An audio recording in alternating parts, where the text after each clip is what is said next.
In this video, we are going to be refurbishing the door card pocket and handle on our 1975 Mercedes 280 SL. In a previous video on this channel, we've stripped off the door card vinyl, made up our own hardboard backing and put the whole thing back together. And in this video, we're going to show you how to replace the cracked plastic here and here, get rid of any rust, replace this rusty rail here, refurbish these and go from something like this to something like this, which is just about ready to go back on the car after a little bit of light cleaning. The previous video linked below showed you how to go from this to this. We're going to be having a go at refurbishing this particular door pocket, which is cracked not just here, it's missing a bracket, but also cracked here. Basically, where people over tighten screws into plastic, it invariably cracks. And on this side here, if you don't know how to remove this, and when you're removing the door card, you'll force it off and end up cracking the plastic.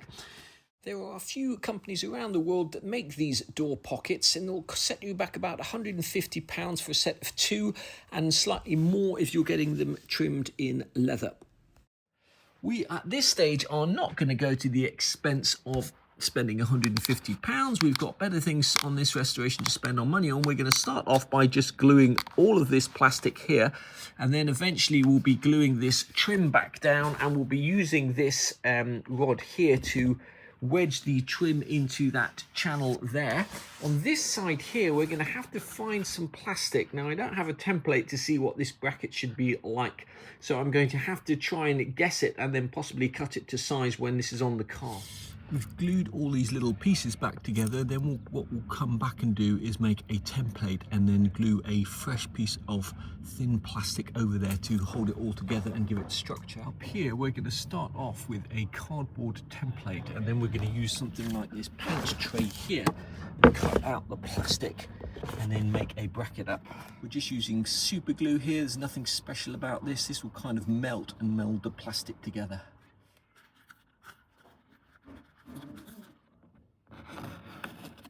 We've made our paper template, and now we're going to cut it out of this plastic paint tray with an angle grinder and see if that's going to be enough here for the bracket. We've made a rough template. Next we need to actually cut out the old section of broken plastic and then set about gluing this in.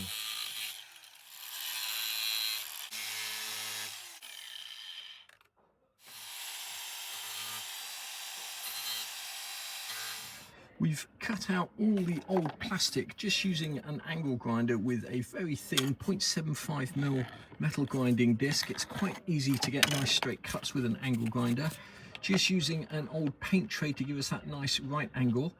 We've cut the template. It's not perfect, but I think it's going to be an awful lot better than the old cracked plastic that was there before. So we're going to super glue that on, and then possibly we'll use some black silicone to give us edges, to give us a little bit more stability once that's super glued on.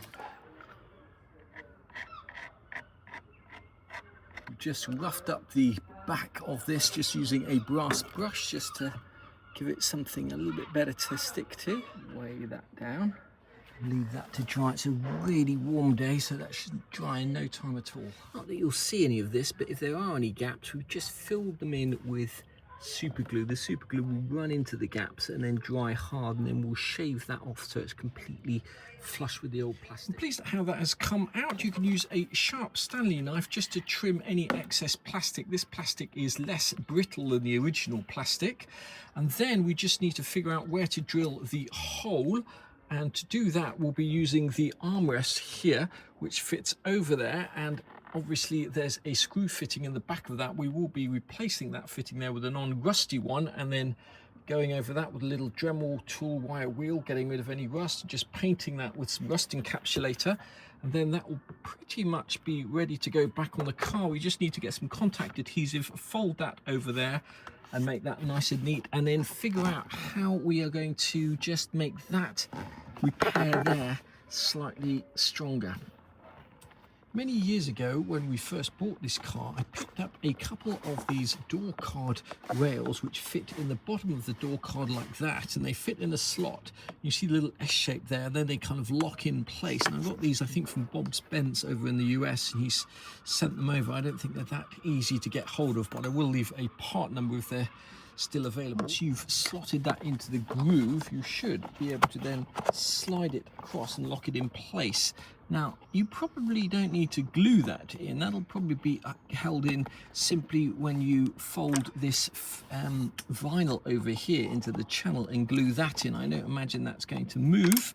Then those 4 tabs there fit into pre-drilled holes in the cardboard, also the hardboard door card. We're just going to use some of this Eastwood platinum rust encapsulator, go over these little bits here, and then we'll replace this with a new one. It's not something you'll ever see, but it'll just protect it from rust in the future.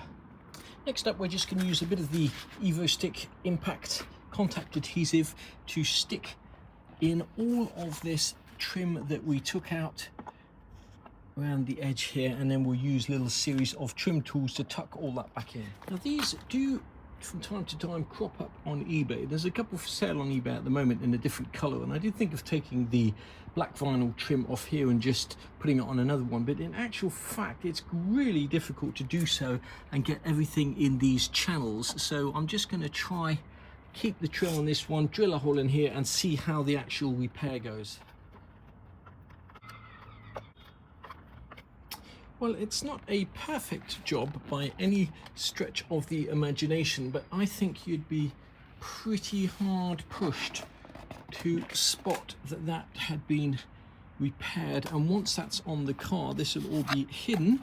It is pretty tricky tucking all of this trim in and gluing it. The vinyl tucks underneath the metal rail, and the way that we got it in there is just using a little pick and one of these blank credit cards here, but it is quite tricky to do. It's the next day and we're pretty much at the stage where we can start putting this door card back together. On previous SLs that I've worked on, later ones, there should be a machine screw that goes through this fitting here and screws into here, but on this particular car they had this kind of fitting, so we can only work with what we've got, and we'll have to see if we can get a longer screw to make this work.